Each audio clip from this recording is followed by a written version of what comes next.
Good afternoon. All right, allow me to introduce myself. My name is Bell, James Cool Papa Bell, but I get to that later. But one of the teams I used to play in the Negro Leagues was called the Indianapolis Clowns. Now they had this thing where they would pretend they were playing ball by throwing balls from the mound, connecting with the ball, catching pop flies, boom, and running bases, boogity, boogity, boogity. Now, some folks call that game shadow ball on account of how Negroes had to play ball in the shadows in white segregated America.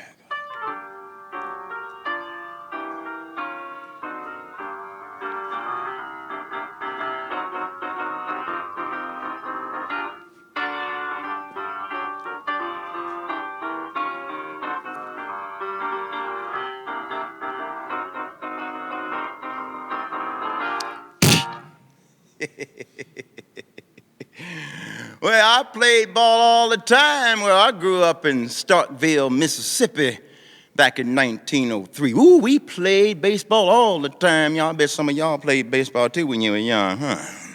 Mm-hmm. We played it every day after school, at recess, even on Sunday. As a matter of fact, we would go say, Big Mama, can we play some baseball?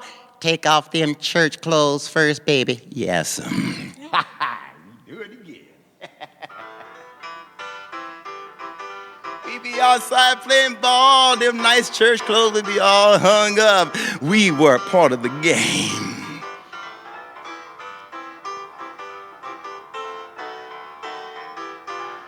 Yeah, it used to be sacrilegious for some folks to play ball on Sunday, but that changed, didn't it? Mm-hmm. And we listened to the radio too. Oh yeah, in Mississippi, we listened to the radio all the time. We would hear about the great baseball players like Honus Wagner and Ty Cobb, and of course, that Bambino, Mr. Babe Ruth. But after a while, y'all, we got tired of being around there in Mississippi picking cotton for low and no paying jobs 7 days a week. Someone jump down to the run, pick a bill of cotton. Jump down to the run, pick a bill a day. Oh lordy, lordy, pick a bill of cotton. Oh lordy, lordy, pick a bill a day. Jump down to the... That got old. So we decided to join that northern migration, y'all, and headed on up into the northern cities. Now, my family, we settled in the great city of St. Louis. You could just live better, make more money in St. Louis. You know, when we got to St. Louis, we brought our blues with us too, y'all. Yeah, being from the South, I knew what the blues was all about.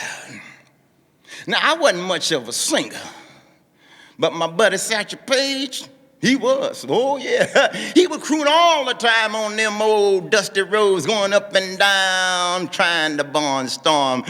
We get all bored, and he said, all right, boys, it's getting a little boring up here on this bus.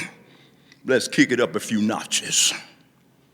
One of my favorites, St. Louis Blues. And we would kick it off. I hate to see that evening sun go down. I hate to see that evening sun go down. Call my loving baby, done left this town. If I feel tomorrow the way I feel today, if I feel tomorrow the way I feel today, I'm gonna pack my trunk, woo, and make my getaway. I got the St. Louis blues, I'm as blue as I can be.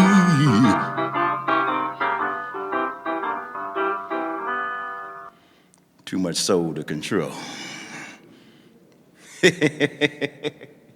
Well, as old Papa would say, first team I played for when I got to St. Louis, y'all, was the Compton Hill Cubs. And I played for the Compton Hill Cubs on Sundays and holidays, made about $20 a week. But you know what? When I joined the Compton Hill Cubs, I started up as a pitcher. You heard me right, a pitcher. Ooh, I had a knuckleball that could tie batters up in knots. Now, you got to throw a knuckleball softly, y'all, without any spin or rotation on the ball. Get them batters all confused. It wasn't because of my speed that I joined the team. It was because of that knuckleball. But later on, I made the break in 1922 for the St. Louis Stars. Now, some people call baseball the national pastime, where it looked like the mean Negro got passed up all the time. Well, that's just me. But this I know. American and National League baseball owners, they bought colored players from the leagues for almost 60 years on a so-called gentleman's agreement. Whereas Andrew Rube Foster, he was the one that said we need to start our own National Negro League and make it look like the National and the American leagues. Now, Andrew Rube Foster, he was a master technician of baseball. He had this pipe, and he would give certain puffs to throw a certain ball. He would nod his head a certain way, and the bunt, he was the master of the bunt. And them boys, if they couldn't catch that ball in that cap, they got cut. Oh, yeah, he took no prisoners. And he called everybody darling. How you doing, darling? Andrew Rube Foster was the one that got together and started that Negro National League, y'all. And then he had his boys on a private Pullman car train hitched up to the back to go all through those major cities, and my boys would arrive styling and profiling, as Rube Foster said. Oh, also, white co-owner of the Kansas City Monarchs, J.L. Wilkinson, he tried to do his best for his team, too. As a matter of fact, they say he mortgaged his home several years just to pay for his team's payroll. Now, that's dedication. But I tell you what, all that pressure that Rube Foster was facing in segregated America, it took a toll on him, y'all. He lost the Chicago American Giants. He lost his bank account. Then he lost his mind. He passed away in 1926 in a mental institution. Ladies and gentlemen, let us reflect.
Now, Andrew Foster started that Negro National League here in the great city of Kansas City back around February 1920.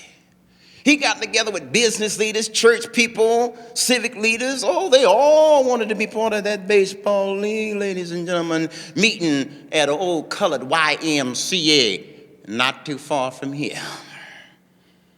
And I tell you, I can hear it now. We had a lot of players, too, that would join the NNL. I can hear that announcer right now up in the announcer's booth. Ladies and gentlemen, we have batting for the home team, Mr. Chet Brewer, Jake Stevens, Willie Powell, William Julius Judy Johnson, John Henry Pop Lloyd, Ray Dandridge, Buck Leonard, Buck O'Neill, Moses Fleetwood Walker, Ted Double Duty Radcliffe, and Norman Turkey Stern.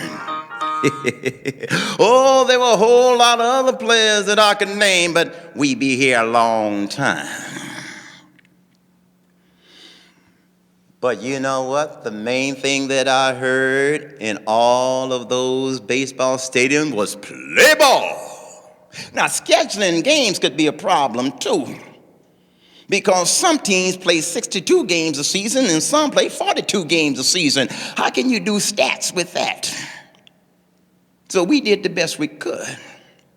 But I tell you what, my old buddy Satchel Paige, you know, he broke contracts and he jumped all the time.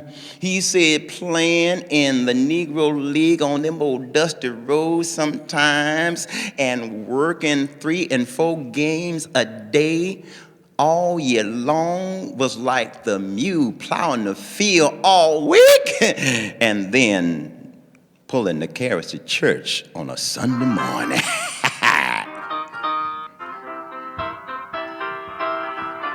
That old mule was working hard, yeah. And that's what some of them players did. But I tell you what, what we did, we sat down and we listened to the great philosopher Leroy Satchel Paige. He was not only a master pitcher, he was a philosopher too, comedian par excellence, and he came up with some sayings. Maybe some of y'all know some of those sayings that old Satchel Paige would say. Yeah, y'all sitting out there all silent now like y'all in the movie theater. But we gonna make this live. This is live, not Memorex.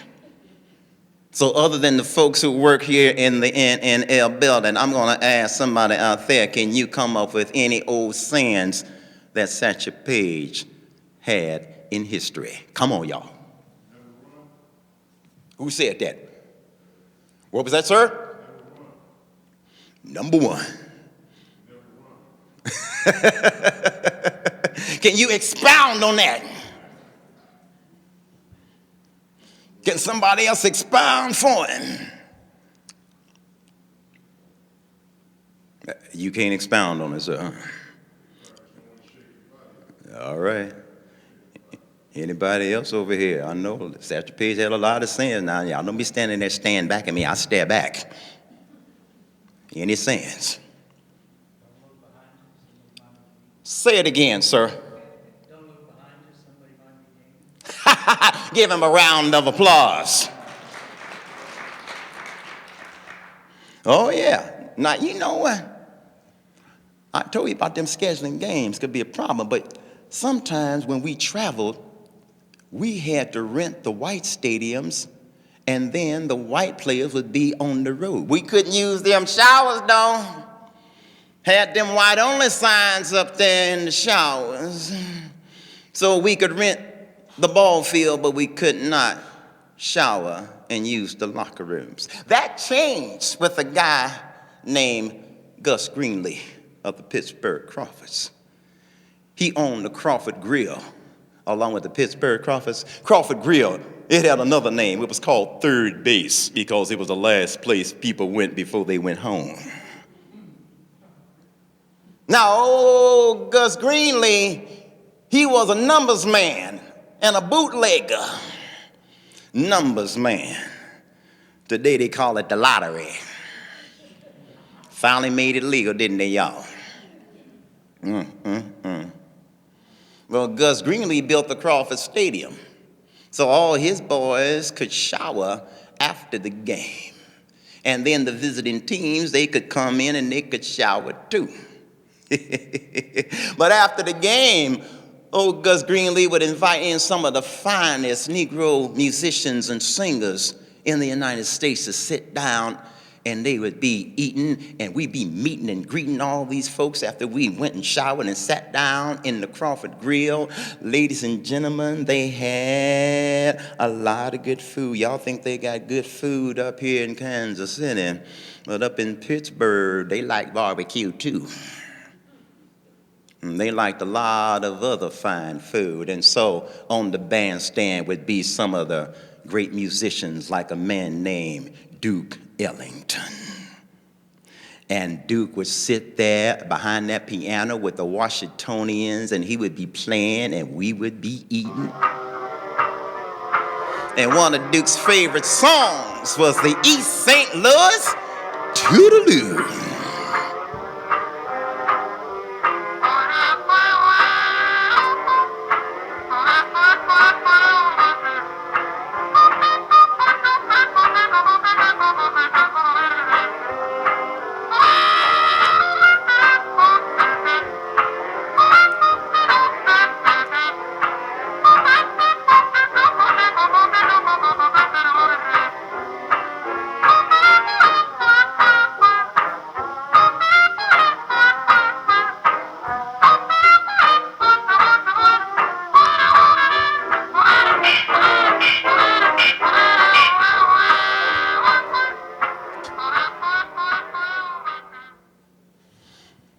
Before y'all start wondering again how I got my nickname, let me tell you.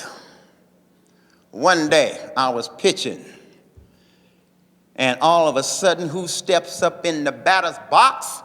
Oscar Charleston. Now, Oscar Charleston was mean. Was somebody gonna ask me how mean he was? Thank you. He was so mean that one time he got mad and he tore a steering wheel off the dashboard of a car. Somebody said, "Hey, Charlie, how we gonna get home?" I don't know. Oh, he loved to mix it up all the time too, y'all.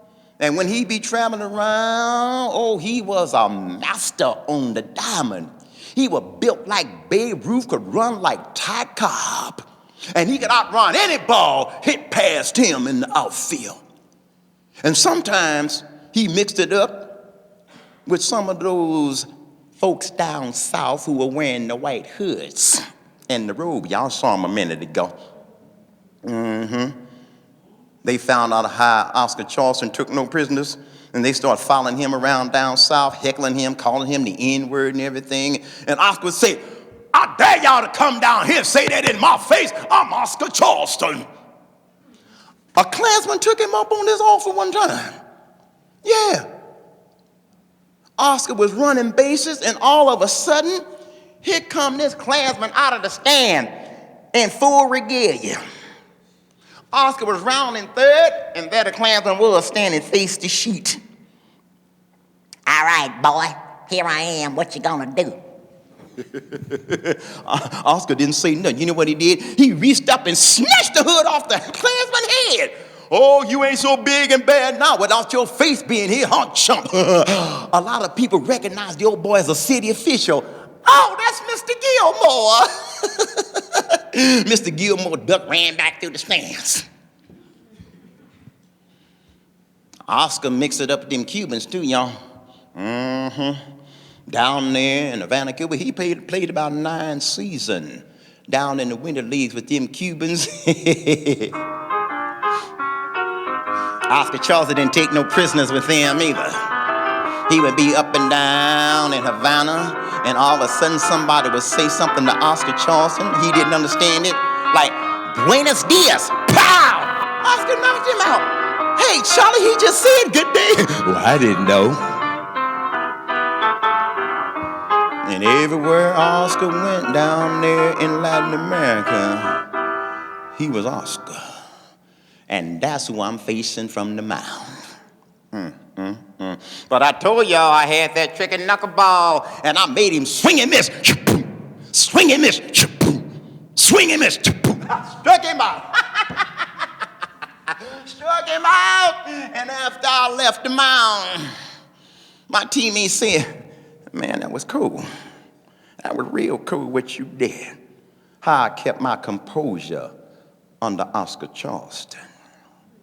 Later on, Coach Bill Gatewood, he tagged that Papa on the end. You one cool Papa, 'cause Papa don't take no mess.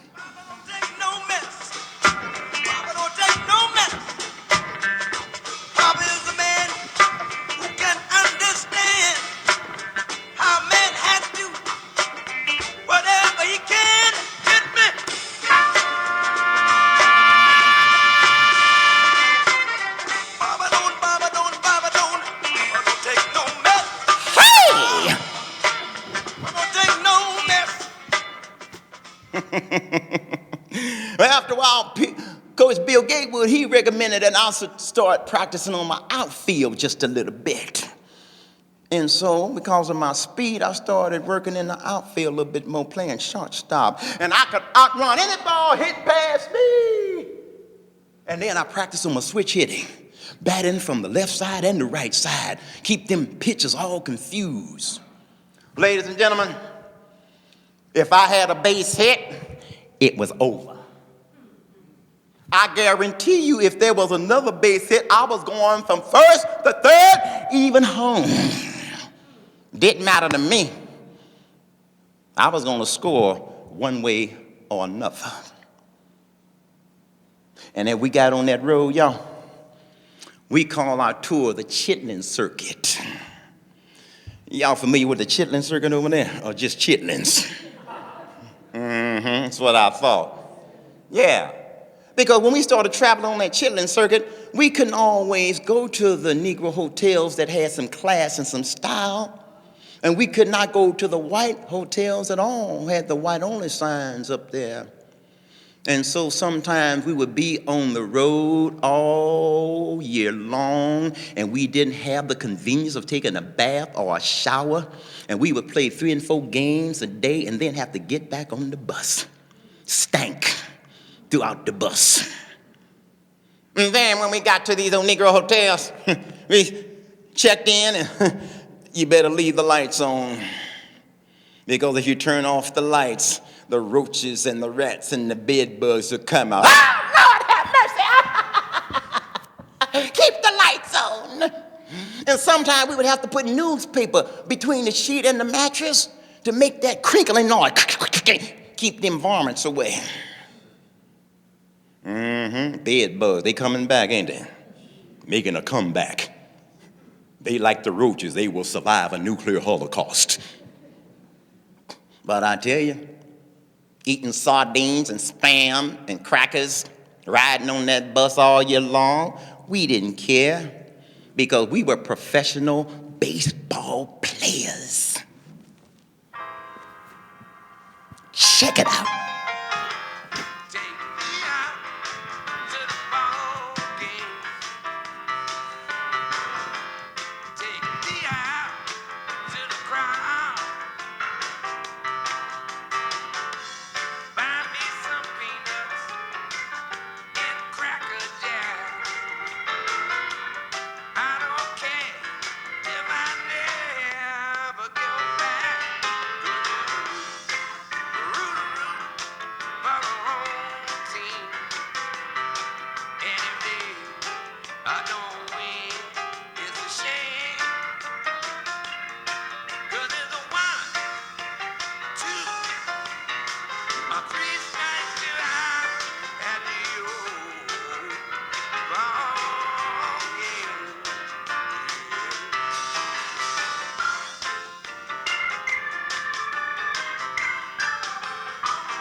bam.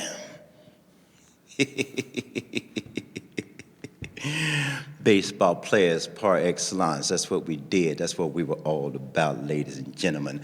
I played for professional baseball programs throughout my entire 24-year career, and I could hear it now up in the batter's box. I'm there approaching the mound in those 24 years, and the announcer would say, and now we have Mr. James Cool Papa Bell, 10 years with the St. Louis Stars. Bam! The Homestead Grays. Bam! The Detroit Wolves. Bam! The Kansas City Monarchs. Bam! The Pittsburgh Crawfords, bam, the Memphis Red Sox, bam, and the Chicago American Giants.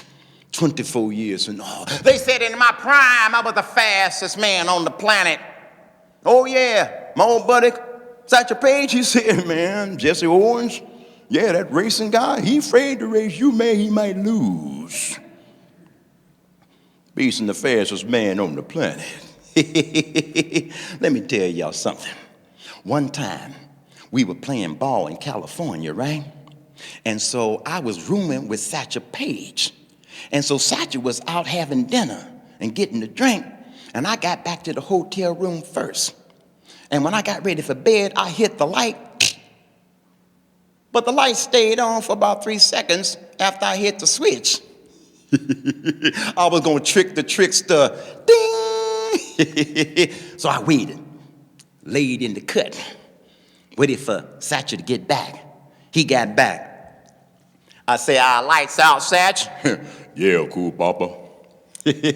You know what, y'all? I jumped over there, I hit that switch, bam, and jumped in the bed before the light would go out. Satchel sat up. Man, you all fast. Oh, my goodness. I'm telling everybody in the world about this now. This how this legend gonna get started. My buddy Cool Papa Bell is so fast he can turn off the light, ding, and be in the bed before the light would go out. That's how that legend got started.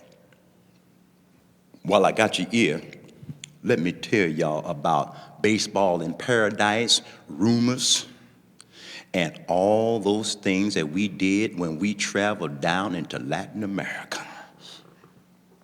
See, we have this thing called barnstorming, right? So when the white players were through with their season, we would get with them boys and we would travel around the United States just to make some extra money. They called it barnstorming back in the day. Make that extra money. Ooh, ladies and gentlemen, I'll tell you, we had some power players in the barnstorming days, too. We had folks named J. Hannah Dizzy Dean and Bob Feller. Let me tell you about them boys. Jerome Hannah Dizzy Dean played for the St. Louis Cardinals on the mound. And when I played against him in the barnstorming days, reporters say, Mr. Dean, what do you think about Satchel Paige pitching? He said, well, Satchel Paige is one of the best pitchers I've ever seen, and I've been looking in the mirror a long time. A little narcissism in his personality. And he was a fireballer too. And then when he was in the Army, let me tell you how he got that name, Dizzy Dean. His name was Jerome Hannah. He was in the Army, all right? And so he was on KP duty, y'all, peeling potatoes. But he would go about 60 feet away and line up some trash can tops, get his accuracy together. He would try to find the center of the trash can tops and hit them. Ka-bam! Ka-bam! Ka-bam! Here come a drill sergeant with a platoon. Up, 2, 3, 4, up, 2, 3, 4, up. He saw Jerome, ka-bam! Hey! You dizzy son of a gun, what are you doing over there? He didn't call him gun, by the way. We in a public place. And everybody that saw him knocking down the trash can tops, they believed him. He was dizzy. Then there was another boy, white boy named Bob Feller. He was striking out major league players when he was 17 years old, and then went back after that to get his high school diploma. Them boys, fella, Dean and I, we could throw balls across the strike zone 102 miles an hour. Woo! Them boys would be looking, all of a sudden the ball would disappear before it hit the strike zone. It'd be an aspirin coming across the plate. Oh, we defied the laws of physics when we pitched, y'all. But I tell y'all what, as I said, when I was barnstorming with them white players and all that segregation was going on, I had to disarm those who thought they hated me with humor and then dazzle them with my talents. Check it out. We then went down to Latin America. And in Latin America, in Venezuela, in Puerto Rico, in Cuba, in all those places where they spoke Spanish, we were always there. And they love the best ball in Latin America. If you miss church on Sunday, God would understand. Gotta go to the game. In the late 1930s, there was a world war brewing in Europe and Asia. And just about that time that we were headed down to Latin America in the late 30s, there was a man over there named Adolf Hitler. In Italy, there was Mussolini. In Japan, Tojo. And even though the American army was segregated during that time, we still, as Negroes, honored our country with honor and distinction.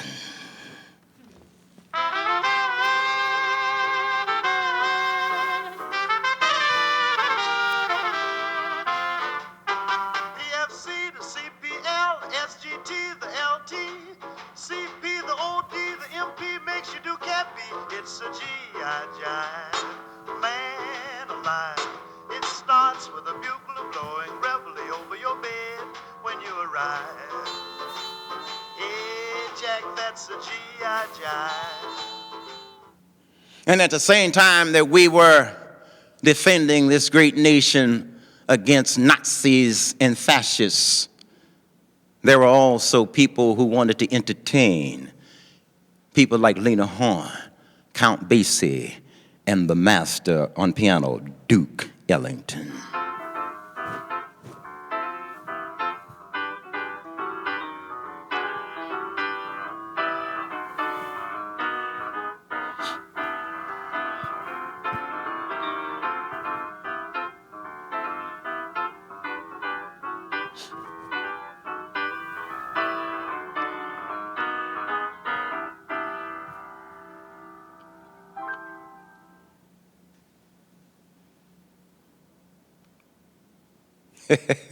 This is the way this thing went down, y'all. In a place called Santo Domingo, there was a dictator named Rafael Trujillo. Can y'all say his name for me? Rafael Trujillo. Oh, yeah. That was good. Y'all know your Spanish.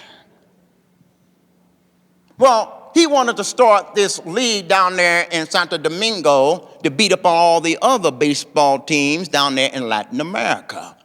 And I tell you, they was looking all through the United States for some players to play down in Latin America, and they didn't want Bob Feller.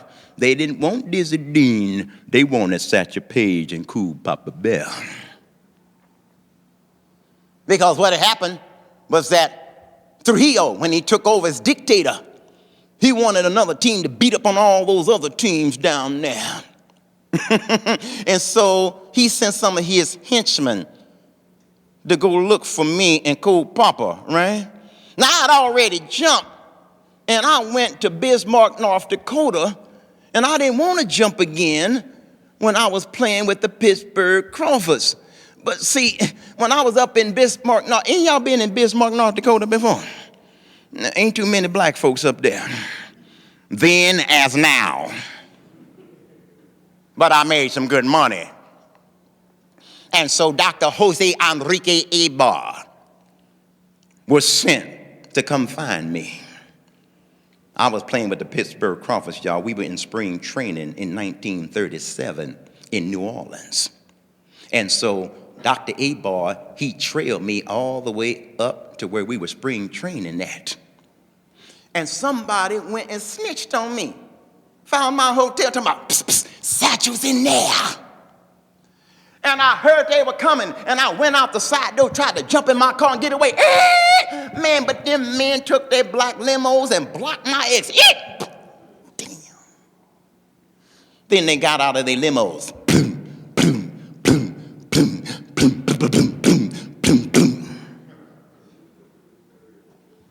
Dr. Ibar said, I am Dr. Jose Enrique Ibar. We are looking for superstar baseball players, especially from the Negro Leagues, and you are the one. And I said, I don't want to go to no Santo Domingo. But when Dr. Jose Enrique Ibar waved $30,000 US up in my face, I said, what time do we leave? There was no way I was going to turn down $30,000. Would you turn down 30 grand, Brother John? I don't think so. So I jumped once again. Cool Papa, he jumped. And we went down to Santo Domingo in the spring of 1937. I tell y'all what, Josh Gibson, the Black Babe Ruth, he was playing in Puerto Rico. So we sweetened the pot and had him come join us. Wait a minute. Some people say that Josh Gibson, the Black Babe Ruth, they should be switched around. Babe Ruth should be called the white Josh Gibson. But I digress. Man, we were set to play. We went down there to Santo Domingo. Oh, yeah, we left church. I said a little prayer, and then we headed on down. And when we arrived on the scene, we were in 5-star hotels. We ate in 5-star restaurants. Woo! It was nice. We body surfed on the beach. We fished. We ate filet mignon, larded beef of tenderloin, filet of sole, and baby back ribs. I say, woo! Baseball in paradise. Got to be nice. Baseball in paradise. Got to be nice. I say, this is how the other half live, huh? I like it. But everything wasn't peaches and cream, y'all. Everything was not peaches and cream.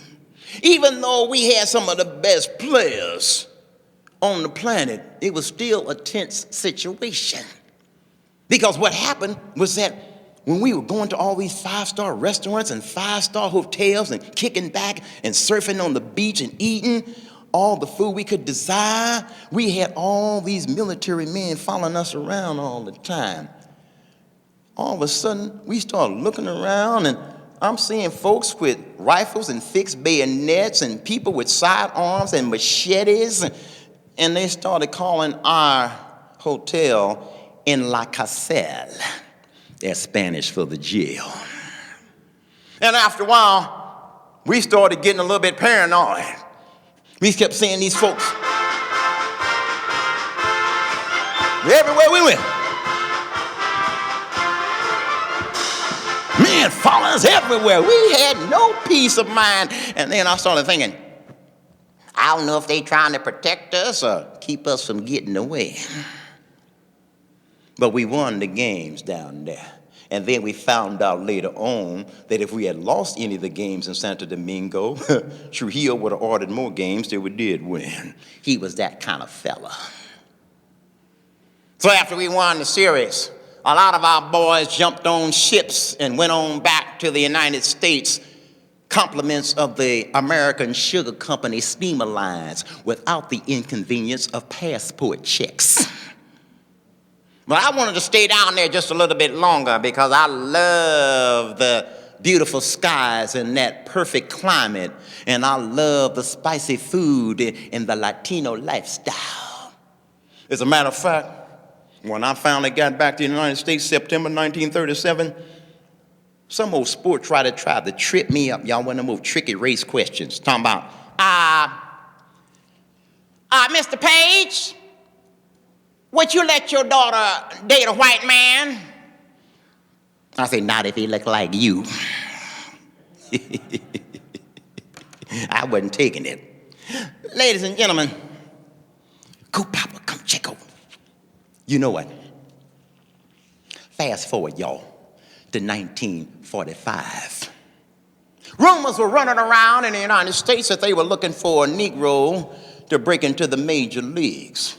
Nobody could figure out who it was going to be.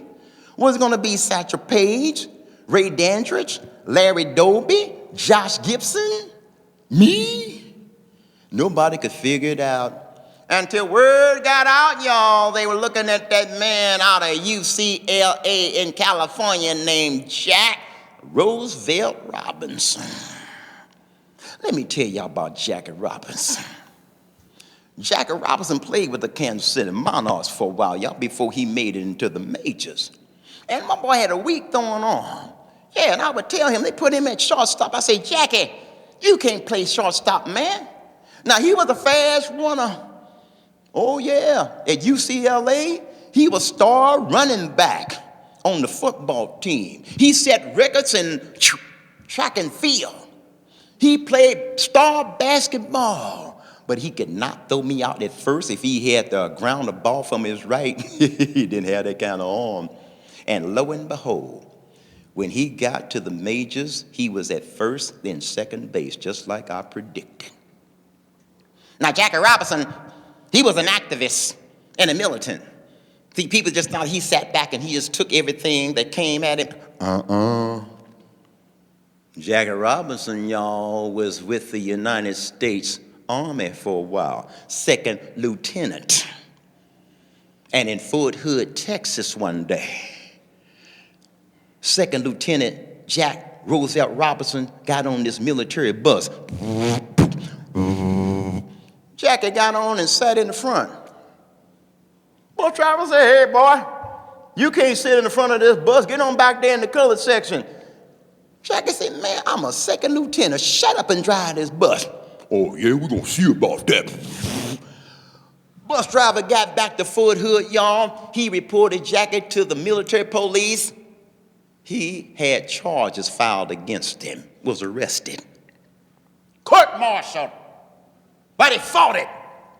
And they gave him an honorable discharge.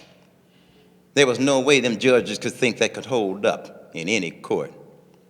Then when Jackie started playing with the Monarchs, y'all, we would be driving up and down them old dusty country roads, and one time we got off to get some gas, right?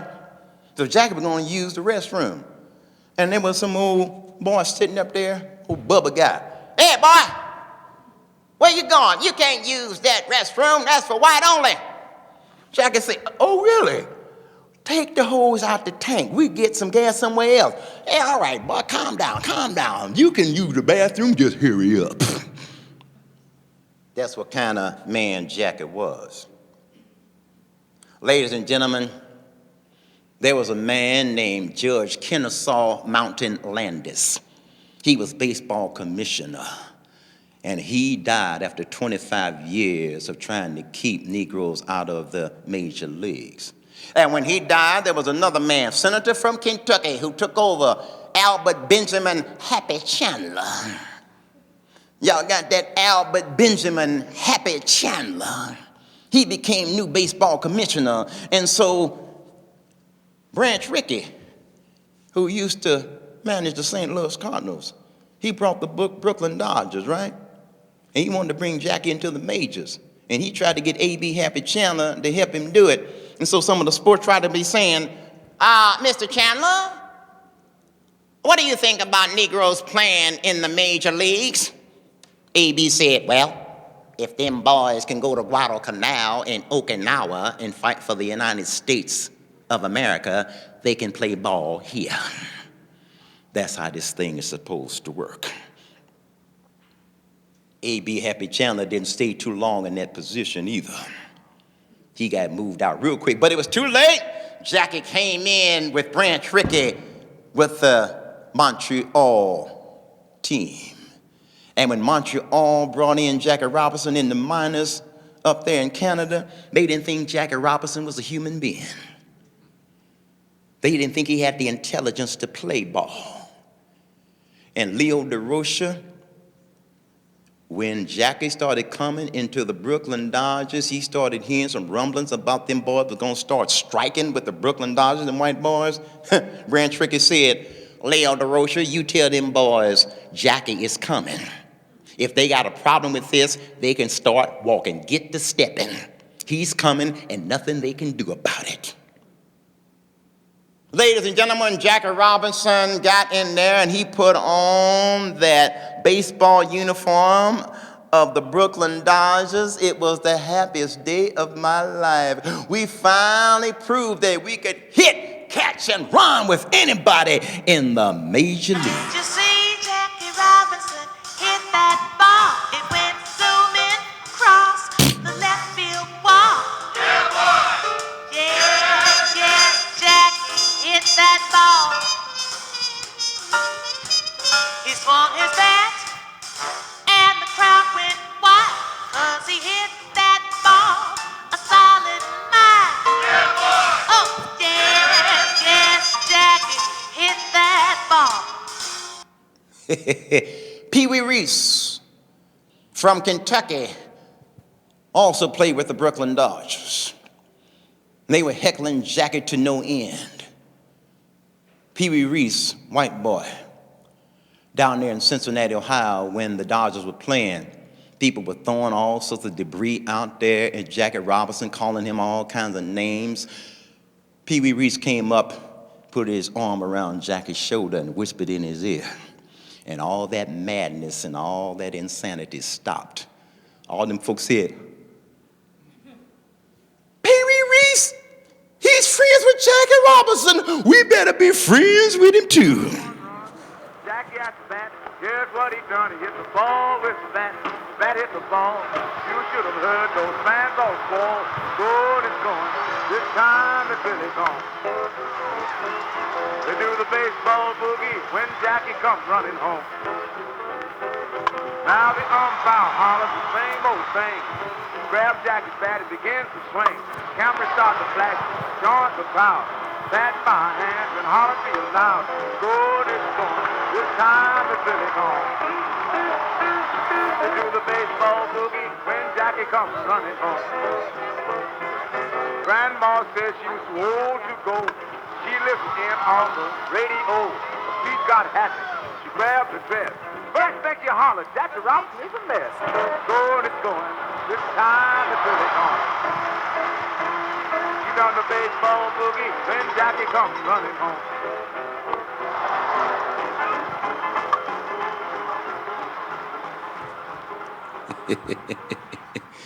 Jackie Robinson, he was not the first to integrate. There were some before him. He reintegrated American baseball. Rather than me burden you with that information, you are surrounded 360 degrees with that information right now.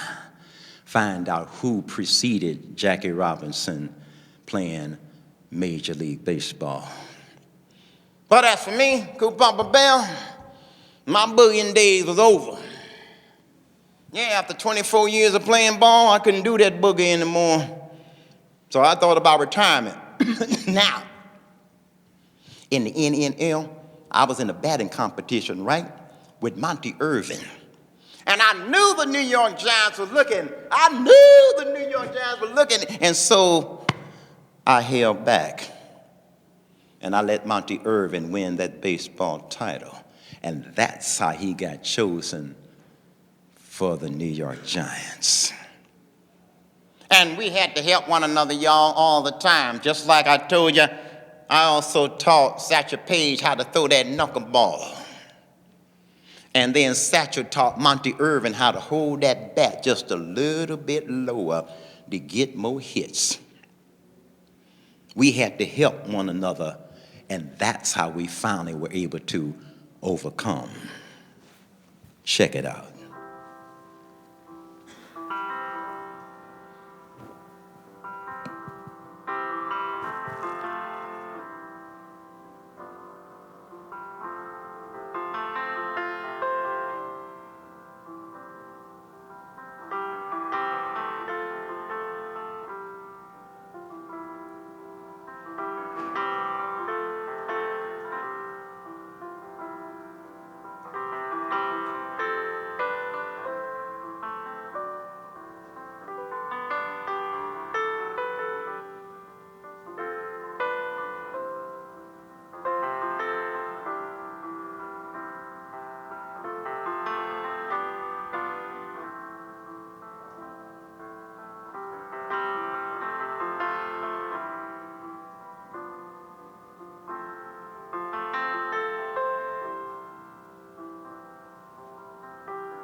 Ladies and gentlemen, baseball did not leave me rich.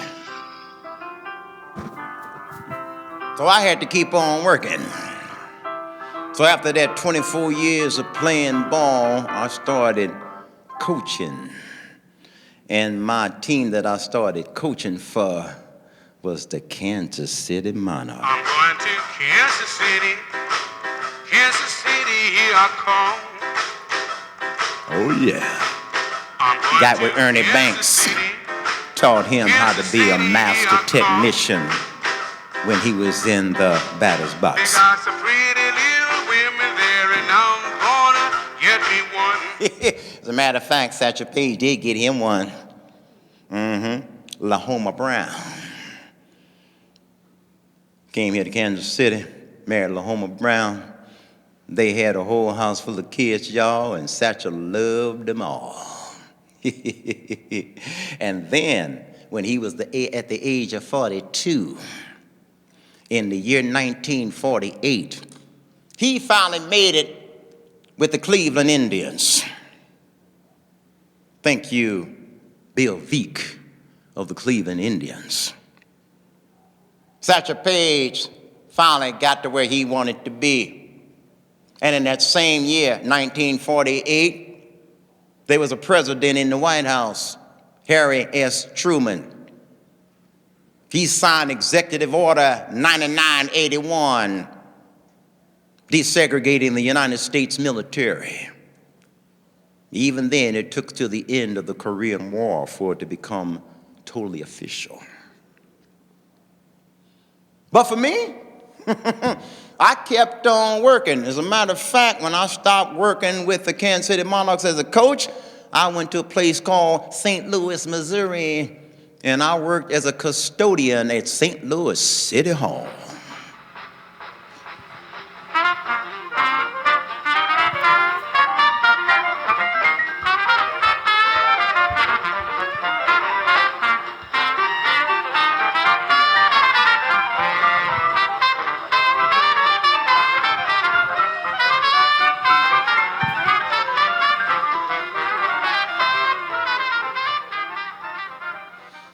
And after 21 years working for the city of St. Louis, I retired in 1973. But on August the 12th, 1974, I was inducted into the Baseball Hall of Fame in Cooperstown, New York. Y'all show me some love.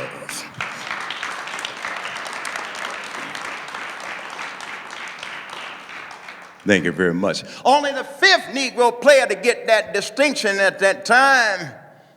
Ladies and gentlemen, me and my wife, Clara, we moved into a little house in St. Louis down on Jefferson and Leffingwell area. They call it Dixon Avenue. You know they named that street after me, Cool Papa Bear Avenue. Me and my wife Clara, we lived on our Social Security checks and the pension that the baseball commissioner's office would slip us every now and then. And as it turns out, I'll tell y'all something, because of baseball, I smell the roses of life. I got to travel, wear nice clothes, eat nice food.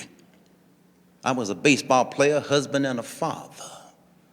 And some people say that I was born too early. That's not true. They opened the doors too late.